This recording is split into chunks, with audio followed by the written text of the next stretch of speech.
ایک سوال جو مجھ سے اکثر کیا جاتا ہے کہ آج عالم اسلام پورا تباہی کے دہانے پر کھڑا ہے، تباہ و برباد کیا جا رہا ہے، تو ایسے میں اللہ تعالیٰ مسلمانوں میں قیادت کو کیسے بھیجے گا؟ یہ کیسے ممکن ہوگا کہ وہ بشارتیں جن کا وعدہ مسلمانوں سے کیا گیا ہے؟ علامہ اقبال نے جب فرمایا کہ لیا جائے گا تجھ سے کام دنیا کی امامت کا، تو پاکستان اور امت مسلمہ کا دوبارہ احیاء کس طرح ہوگا؟ تو ان کے لیے تاریخ اسلام میں ہم کو خلافت عثمانیہ کے آغاز اور عروج میں ایک شاندار قصہ اور نصیحت ملتی ہے۔ آج کل ارطغرل ڈرامے کی وجہ سے لوگوں کو خلافت عثمانیہ کے آغاز کے بارے میں تھوڑا بہت اندازہ تو ہے، لیکن اس کا پورا پس منظر معلوم نہیں۔ آئیں آج آپ کو حیرت انگیز قصے کے بارے میں بتاتے ہیں۔ مسلمان تہذیب وہ جس دور میں عباسی خلافت اپنے آخری دور میں تھی، اس وقت مسلمان تہذیب مکمل زوال اور گراوٹ کا شکار ہو چکی تھی۔ مسلمانوں میں انتشار تھا، فساد تھا، دین ان کے ہاتھ سے جا چکا تھا، قومیت، لسانیت اور فرقہ واریت میں پوری امت مسلمہ تقسیم ہو چکی تھی، جگہ جگہ کمزور مسلمان ریاستیں کھڑی ہوئی تھیں، اور ایسے میں جب مسلمانوں نے توبہ کرنے سے انکار کر دیا تو اللہ تعالیٰ کا امر نازل ہوتا ہے کہ اب اس مسلمان ملت کو صاف کر دیا جائے گا اور اس کو ہٹا کر اس کی جگہ پر نئے تازہ دم خون کے ساتھ ایک نئی مسلمان تہذیب کی بنیاد رکھی جائے گی۔ اقبال نے اسی پر فرمایا تھا کہ تیمور اور چنگیز فطرت کے نشتر ہوتے ہیں، یہ اللہ کی طرف سے بھیجے ہوئے ایسے وجود ہوتے ہیں کہ جن کا کام مسلمان معاشرے میں جو فساد پھیل چکا ہوتا ہے اس کو ختم کر کے اپنی تلوار سے ایک ایسی جگہ فراہم کرنا ہوتا ہے کہ جس سے نئے پودے پھوٹ سکیں، نئی سلطنتیں قائم ہو سکیں۔ پوری مسلمان دنیا میں اس قدر فساد تھا، جیسے کہا اس قدر زوال تھا کہ اب ان پہ تقریباً توبہ کے دروازے بند ہو چکے تھے۔ منگولیا سے چنگیز خان نکلتا ہے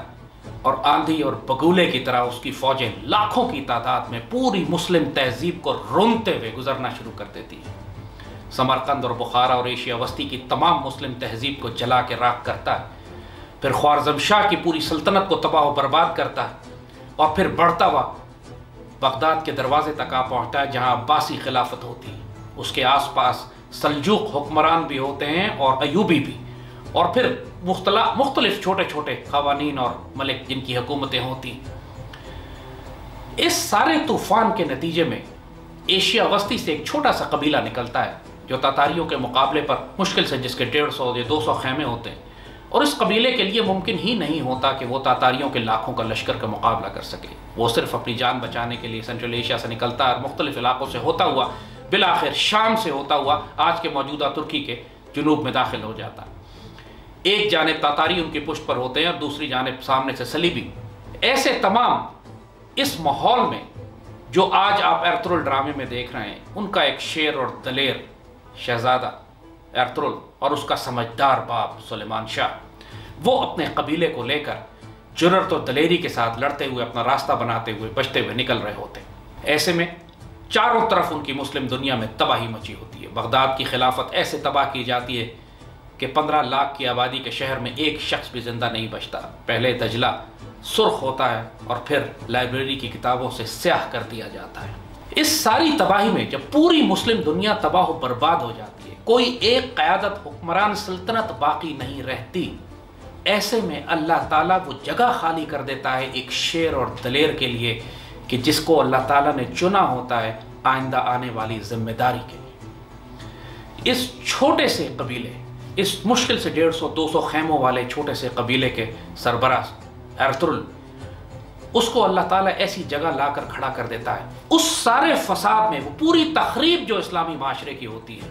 اس کے درمیان اللہ تعالیٰ اس خاندان کو، اس قبیلے کو بچا کر رکھتا ہے کہ جو موقع سے فائدہ اٹھاتے ہوئے اپنے آپ کو آہستہ آہستہ پھیلانا شروع کرتا ہے۔ اللہ ان کے لیے راستے نکالتا ہے، اللہ ان کی حفاظت کرتا ہے، اور وہ جو دنیا میں کوئی توقع نہیں کر سکتا تھا کہ جہاں بڑی بڑی سلطنتیں تباہ و برباد ہو گئیں، وہاں ایک 150 خیموں والا چھوٹا سا قبیلہ کس طرح اپنی جگہ بناتے ہوئے اپنی دلیری، شجاعت اور بہادری کے ذریعے دوسرے قبیلوں کو اپنا حلیف بناتے ہوئے تمام شکست خوردہ مسلمان ریاستوں کی کھنڈرات پر یہ آہستہ آہستہ اپنی حکومت بناتے ہوئے پھیلنا شروع کرتا ہے، اور 150 سال کے عرصے میں ارطغرل کا بیٹا عثمان اور عثمان کے بعد آنے والے سلطنت عثمانیہ کے سلاطین آہستہ آہستہ اتنی طاقت حاصل کر لیتے ہیں 150 سال کے عرصے میں کہ پوری مسلم دنیا کی قیادت ان کی جانب دیکھنا شروع کر دیتی ہے۔ 1453 میں استنبول کا شہر فتح ہوتا ہے اور اس کے بعد بلا شرکت غیر پوری مسلم دنیا کی قیادت عثمانی ترکوں کے پاس آ جاتی ہے، اور اس کے تقریباً 100 سال کے بعد خلافت کا مرکز بھی جب بغداد ختم ہو جاتا ہے اور لوگوں کو خلافت کے خلیفہ کی ضرورت ہوتی ہے، اس وقت یہ فیصلہ کیا جاتا ہے تمام مسلمان دنیا کے علماء کی جانب سے کہ اب چونکہ ترک تلواریں مسلمانوں کی عزت اور آبرو اور حرمین شریفین کا دفاع کر رہی ہیں، لہٰذا خلافت کا منصب بھی اب ترکوں کی جانب بھیج دیا جائے۔ آج بھی مسجد نبوی میں جو سنگ مرمر کا منبر لگا ہوا ہے وہ سلطان مراد کا بھیجا ہوا ہے، جو 1517 میں انہوں نے استنبول سے مسجد نبوی کی جانب روانہ کیا تھا، اور اس کے بعد اگلے 400 سال تک ترک تلواریں امت مسلمہ کا دفاع کرتی رہیں۔ اس پورے قصے سے ہمیں سبق کیا ملتا ہے؟ ہمیں سبق یہ ملتا ہے کہ اقبال نے جب یہ بات کی کہ فطرت خود کرتی ہے لالے کی حنا بندی، ایک مرد مجاہد کا کام یہ ہوتا ہے کہ اپنے آپ کو جہاد کے لیے تیار رکھے، اللہ کے دین کی سربلندی کے لیے اپنے آپ کو سربکف رہے، سرفروشی اور جانثاری کے ساتھ سیدی رسول اللہ کا وفادار رہے، اور اللہ تعالیٰ پھر اس کے لیے راستے نکالتا ہے، اللہ تعالیٰ اس کی حفاظت فرماتا ہے، اور جہاں پوری دنیا میں تباہی مچی ہوتی ہے پھر اللہ تعالیٰ ایسے وجود کو چن لیتا ہے، اس ویرانی میں، اس تباہی میں امت کی قیادت کرنے کے لیے ایسے وجود کو پھر موقع دے دیا جاتا ہے کہ قیادت کا تاج اس کے سر پہ سجا دیا جائے۔ آج بھی امت مسلمہ کے ساتھ جو ہو رہا ہے اس میں آپ کو عثمانی ترکوں کی تاریخ میں بہت سبق ملے گا۔ اس وقت تباہی کا دور ہے، اسی طرح جس طرح ہلاکو خان اور چنگیز خان اور صلیبیوں نے آ کے پوری مسلم دنیا کو تباہ و برباد کیا تھا، آج مسلمان ملت اسی دور سے گزر رہی ہے۔ مایوس مت ہوں، یہ اللہ کا وعدہ ہے، اللہ کا یہ دین ختم نہیں کیا جا سکتا۔ اللہ اور اس کے رسول صلی اللہ علیہ وآلہ وسلم نے جو بشارتیں اور خوشخبریاں ہمیں دی ہیں انہوں نے ہو کر رہنا ہے۔ غزوہ ہند بھی ہوگا، خلافت الحم منہاج النبوہ بھی قائم ہوگی، بیت المقدس شریف بھی مسلمان دوبارہ واپس لیں گے، لیکن اللہ یہ کام جن مجاہدوں سے لے گا ابھی ان کے آنے میں کچھ وقت ہے۔ اب یہ وقت تخریب کا دور ہے، یہ وہی وقت ہے کہ جب چنگیز خان اور ہلاکو خان کی فوجیں مسلم دنیا کی صفائی کرتی پھر رہی تھیں، اور اس سارے فساد کے دوران اللہ تعالیٰ اس چھوٹے سے قبیلے کی حفاظت کر کے اس کو چھپا کے رکھا ہوا تھا کہ وقت آنے پر اس کو قیادت دی جائے گی۔ آج بھی ایسے ہی ہو رہا ہے،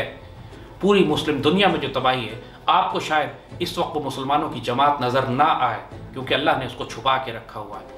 لیکن وقت آنے پر چاہے وہ پاکستان کے مجاہدین ہو، پاک فوج ہو، افغان طالبان ہو، ترک مسلمان ہو، سب اکٹھے ہو کر وہ جماعت بن جائیں۔ اللہ تعالیٰ کے اپنے راز ہیں جو اس پر انہوں نے اس وقت پردہ رکھا ہے، لیکن یہ اطمینان رکھیں کہ آنے والے وقتوں میں جو وعدے اور بشارتیں مسلمانوں سے کر دی گئی ہیں وہ ہو کر رہیں گی۔ ہم کو پھر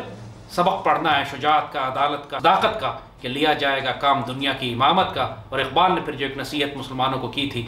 کہ اب اللہ تعالیٰ جس جماعت سے کام لے گا اس میں شکوہ ترکمانی بھی ہوگا، ذہن ہندی بھی ہوگا، نطق عربی بھی ہوگی،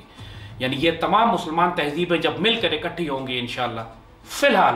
ہماری صفائی ہو رہی ہے، اللہ کے رازوں کو سمجھے، یہ اللہ کے نشتر اس نے چھوڑے ہوئے ہیں جو مسلمانوں کو مجبور کر رہے ہیں کہ مسلمان لوٹ کر اللہ کے دین کی طرف آئیں۔ امت غافل ہو چکی تھی، حب الدنیا اور کراہیت الموت میں مبتلا ہو چکی تھی،